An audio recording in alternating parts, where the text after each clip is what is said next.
Hey YouTube. So I just finished one video and I decided, why not? Let's do another one. Let's show a little bit more because it's fun showing off my snazzy Boba Fett collection. You guys, of course, must remember this guy, my big one. But in this room, I have a lot of prints by Acme Archives.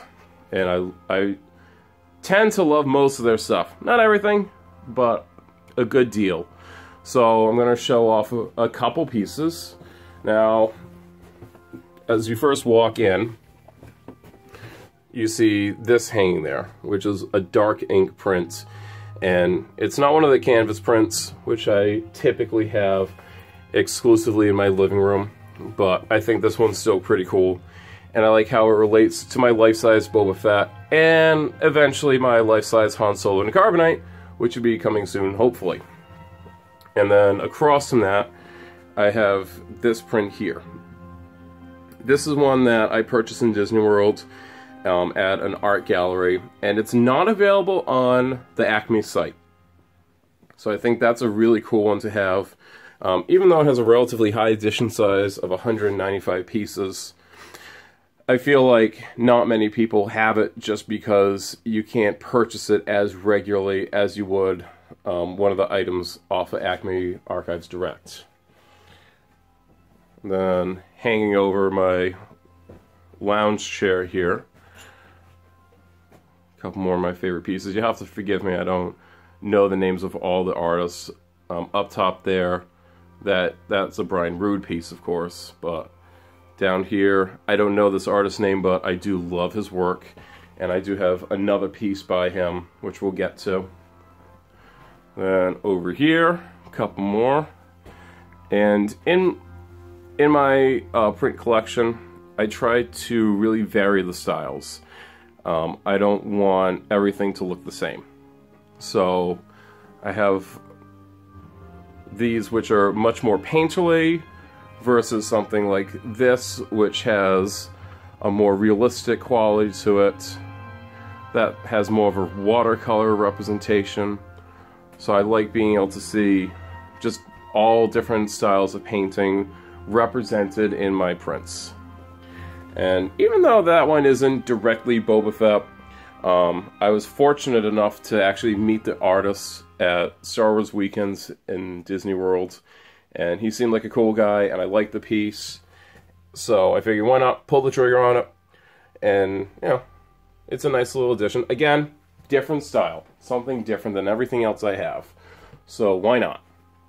Hanging over my few Ghostbuster pieces here is an original paint by Dave Dorman.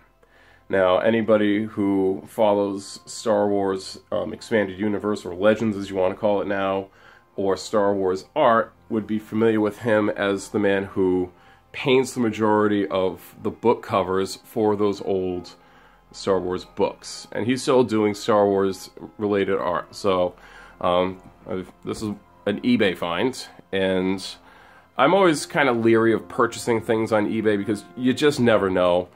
But I actually reached out to Dave Dorman, and I sent him a link and asked him if this was one of his pieces, and he confirmed it. And then after that, I pulled the trigger and made the purchase. So that's a pretty cool one, and I like that little anecdote that goes along with it. Over my fireplace here, you see the painting by that last artist I said I had another example of.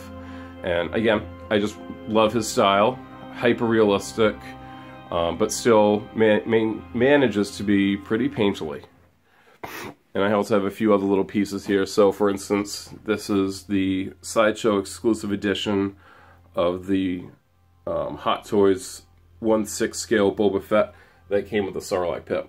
I actually wasn't going to bother with this piece because it's so similar to their quarter scale, but then I saw the Sarlacc pit and I'm like, why not? That's cool. I want it. And this was released on May the 4th from the Disney store. And you know, it's not the greatest piece, but it's cool to have and pretty hard to come by. And these things go for a lot of money on eBay. It never ceases to amaze me how much people are asking for this particular piece. So good one to have. And in my last video, I mentioned the Return of the Jedi blaster by Master Replicas. And here it is. So, number 310 of 1500. And, you know, again, just like with the helmet, they released a signature edition that was substantially more money, but I didn't need it. I didn't see any reason to spend more money just to have a little signature plate. So, the blaster itself is exactly the same. It's only the signature plate that's different.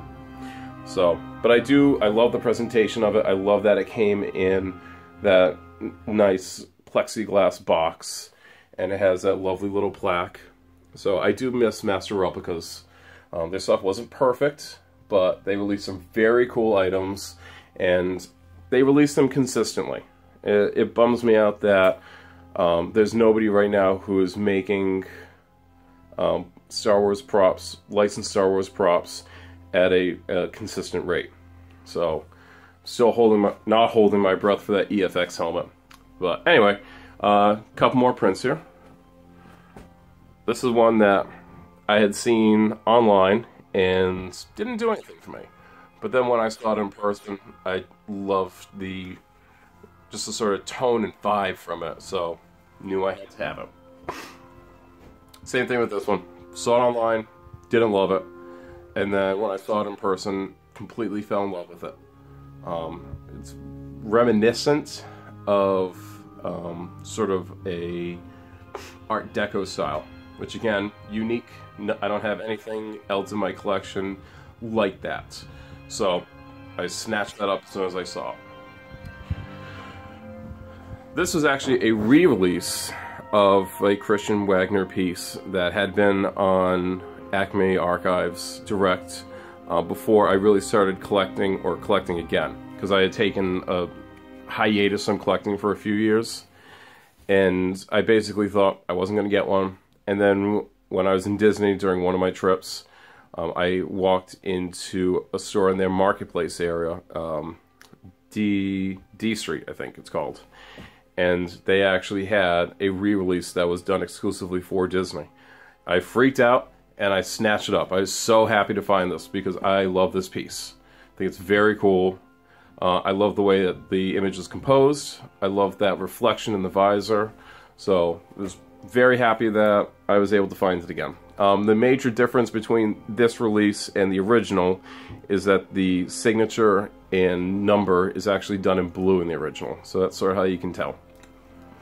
This here is another piece that is sold in Disney through Acme Archives. So it's a fully licensed product, but it's not available on the Acme Direct site. So apparently they license out to artists and don't necessarily sell them. So I was very glad to find this piece though. I thought it was nice. I like the composition of it. Colors are nice, so it's a good find.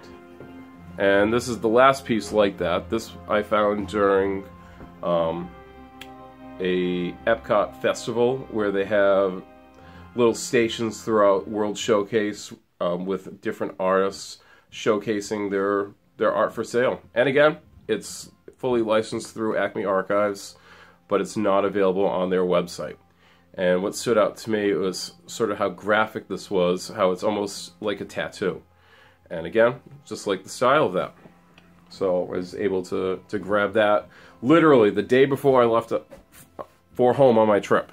I went in and there it was. So, happy little accident. And I have a few other little knickknacks throughout. Like for instance, on my recliner, I have a Build-A-Bear because, you know, why not? Reasons, I'm an awful adult, I guess. And also, over it is a Boba Fett themed throw.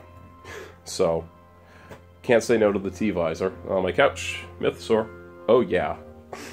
And one last cool little thing. I just got this in recently.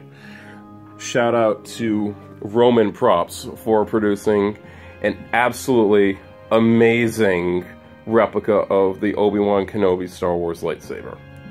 This is something that I've been dying to find for a long time, You know, always kind of looking at different odds and ends saying, can I make a lightsaber out of this? But just never being satisfied. And I've looked at other makers, and there's just always things that I didn't like about them. But then a friend of mine told me about this, and I had to have it. So there you go. I've had that for less than a week. You can fully disassemble it into all its various components, and I love that element to it. That it's not just a solid piece of metal, that each part is its own separate thing. You can see, I have everything kind of aligned, so I don't want to take it apart, but trust me, everything can be disassembled. And very cool. So, alright, so that's probably going to be it for the time being, because I don't really have any other major things to show off. But hope you guys enjoy it. And, you know, if you want, leave some feedback. If you want more detailed looks on anything, let me know. Take it easy.